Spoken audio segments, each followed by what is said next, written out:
2 ದಿನ ಬಹಳಷ್ಟು ಸ್ವಲ್ಪ ನೋಡಕ್ಕೆ ಶರಣಾಗಿದೆ.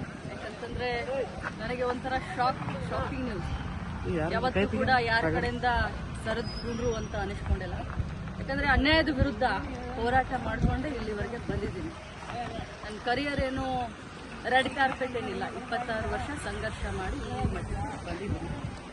ಆದರೆ ಬಿಜೆಪಿಯ ಎಲ್ಲ ನಾಯಕರನ್ನ ನೋಡಿದ್ರೆ ನನಗೆ ನಿಜವಾಗ್ಲೂ ಒಂದು ಕಡೆ ಅವ್ರ ಬಗ್ಗೆ ಮರುಕುಟ್ಟುತ್ತೆ.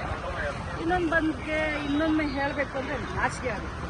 ಯಾಕಂತಂದರೆ ಯಡಿಯೂರಪ್ಪಾಜಿಯವರ ಮಗ ವಿಜಯ್ ಅಂತ, ಆರ್ ಅಶೋಕ್ ಅವರು, ನಮ್ಮ ಸಮಾಜದ ಹಿರಿಯ ಮುಖಂಡರಾದಂಥ ಯತ್ನಾಳ್ ಅವರು, ಬೆಲ್ಲದವರು, ಇವರು ಎಲ್ಲರೂ ಒಬ್ಬ ಮಹಿಳೆಯನ್ನ ಅಸಹ್ಯ ಮಾಡಿದಂಥ ವ್ಯಕ್ತಿಗೆ ಇವತ್ತು ಸಪೋರ್ಟ್ ಮಾಡೋದನ್ನ ನೋಡಿದ್ರೆ ಒಮ್ಮೆ ಮರಗು ಬರುತ್ತೆ.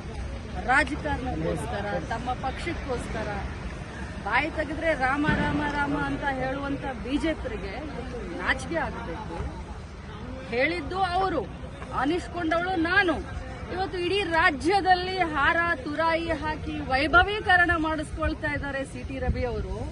ಅವರಿಗೆ ಆತ್ಮ ಸಾಕ್ಷಿ ಅಂತ ಏನಾದರೂ ಇದ್ರೆ, ಅವರು ತಾಯಿಯ ಮಗ ಆಗಿದ್ರೆ, ಅವರ ಹೆಂಡತಿ ಇದ್ರೆ, ಅವ್ರಿಗಾದ್ರೂ ಅಟ್ಲೀಸ್ಟ್ ಹೇಳಬೇಕು.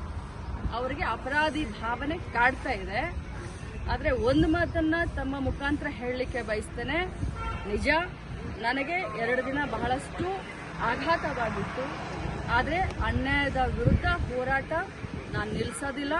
ಮತ್ತೆ ನಾನು ಸಭಾಪತಿಯವರಿಗೆ ಮನವಿಯನ್ನ ಕೊಡ್ತೀನಿ. ಯಾಕಂತಂದ್ರೆ ಅವರು ತಮ್ಮ ಮಾಧ್ಯಮದಲ್ಲಿ ನೋಡಿದ್ದೀನಿ, ಅವ್ರು ಹೇಳಿದ್ದಾರೆ, ಇವತ್ತು ಬೆಳಗ್ಗೆ ಹೇಳಿದ್ದಾರೆ, ನಿನ್ನೆ ಹೇಳಿದ್ದಾರೆ, ನಮ್ಮ ಸದನದಲ್ಲಿ ನಮ್ಮ ಏನು ರೆಕಾರ್ಡಿಂಗ್ ಇದಿರುತ್ತೆ ಅದು ಮ್ಯೂಟ್ ಆಗಿತ್ತು, ನನಗೆ ಬರಲಿಲ್ಲ, ಆದರೆ ಮಾಧ್ಯಮದಲ್ಲಿ ಇದೆ ಅಂತ ಹೇಳಿದ್ದಾರೆ. ನನ್ನ ಹತ್ರ ಕೂಡ ಸಾಕ್ಷಿ ಇದೆ, ನಾನು ಕೂಡ ಸಾಕ್ಷಿಯನ್ನು ರಿಲೀಸ್ ಮಾಡ್ತೀನಿ.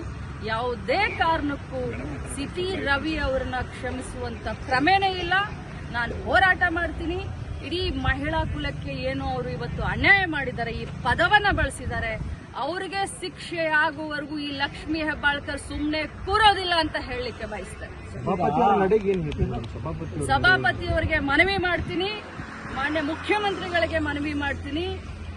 ಏನು ಪೊಲೀಸ್ ತನಿಖೆ ಆಗಬೇಕು ಆದಷ್ಟು ಬೇಗ ಆಗಬೇಕು. FSL ರಿಪೋರ್ಟ್ ಬರಬೇಕು. ಅವ್ರು ಏನೇನು ಇವತ್ತು ಇಡೀ ರಾಜ್ಯದ ಎದುರುಗಡೆ ಇವತ್ತು ಸಿ.ಟಿ. ರವಿ ಅವರು ಒಂದು ದೇವರು ಅನ್ನುವಂತ ಏನೊಂದು ಪೋರ್ಟ್ರೇಟ್ ಮಾಡ್ತಾ ಇದ್ದಾರೆ ಬಿಜೆಪಿಯವರು, ಅದು ಅವರ ಮುಖವಾಡ, ಗೋಮುಖ ವ್ಯಾಘ್ರಗಳು ಇವರೆಲ್ಲ. ಒಬ್ಬ ಮಹಿಳೆಯನ್ನ ಒಂದು ಸದನದಲ್ಲಿ ಈ ಮಟ್ಟಕ್ಕೆ ಮಾತಾಡಿದ್ರೆ ಅದನ್ನ ಅವರ ಬೆನ್ನಿಗೆ ನಿಂತ್ಕೊಳ್ತಾರೆ, ಪ್ರಶಂಸೆ ಮಾಡ್ತಾರೆ. ಯಾರಾದ್ರೂ ಒಬ್ರು ಅದನ್ನ ಖಂಡನೆ ಮಾಡಿದ್ರ, ಒಬ್ರು ಯಾರಾದ್ರೂ ಅದನ್ನ ಕ್ಷಮೆ ಕೇಳಿದ್ರ? ಉಲ್ಟಾ ಚೋರ್ ಕೊತ್ವಾಲ್ ಕೋ ಡಾಟೆ ಅಂತ ಹೇಳೋ ಹಾಗೆ ಊರೂರಿಗೆ ನಿಲ್ಸಿ ಇವ್ರು ಮೆರವಣಿಗೆ ಮಾಡ್ಕೊಳ್ತಾರ. ಏನಾಗಿದೆ ಅವ್ರಿಗೆ ಗಾಯ? ಎಷ್ಟಾಗಿದೆ ಗಾಯ? ಎಷ್ಟು ಹೊಲಿಗೆ ಬಿದ್ದಿದಾವೆ ಅವ್ರಿಗೆ? ಪಟ್ಟಿ ಸುತ್ಕೊಳ್ತಾರ? ಏನು ಬೇರೆಯವ್ರ ಕಣ್ಣಿಗೆ ಪಟ್ಟಿ ಕಟ್ಟದೇನಂತ ತಿಳ್ಕೊಂಡಿದ್ದೀರಾ ನೀವು? ಸಿ.ಟಿ. ರವಿ ಅವರೇ, ನೀವು ನನಗೆ ಆ ಪದವನ್ನ ಬಳಸಿದ್ದೀರಾ, ಅದರಿಂದ ಇವತ್ತು ನನ್ನ ಮನ ನೊಂದಿದೆ. ಆದ್ರೆ ಇಂಥ 100 ಸಿ.ಟಿ. ರವಿಯನ್ನ ಎದುರಿಸ್ತೀನಿ.